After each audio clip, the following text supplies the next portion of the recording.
خب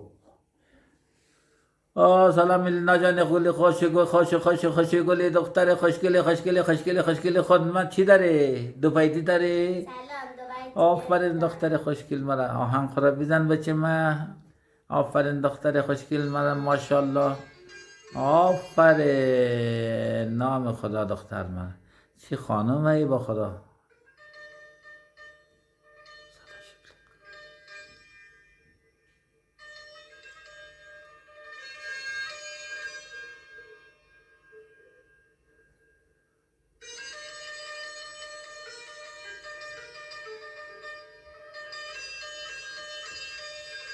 خواب خوشگل دختر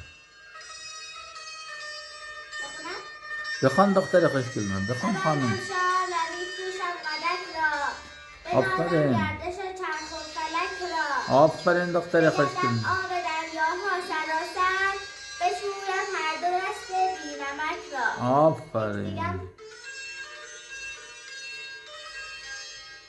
یکی دیگر بساز که خوبی تن مهنت کشید دارم خدایا دل واقعا خوشی دارم خدایا به شوق مسکن و داد غریبی به سینه آتشی دارم خدایا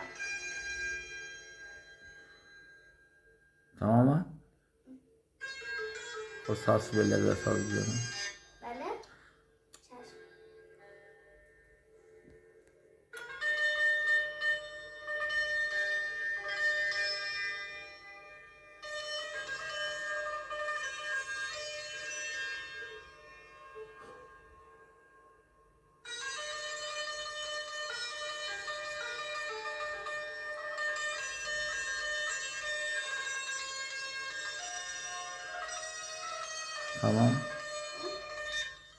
تمام شد آره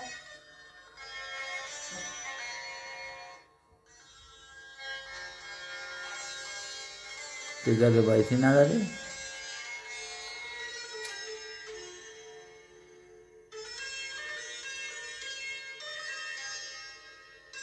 چرا میزنی؟ بخوان دختر اگر یار مرا دیدی به خلوت بگو ای بی وفا ای بی مروت کردی آنم ز دستت چاک و چاکو نخواهم دوخت تا روز قیامت آفرین آفرین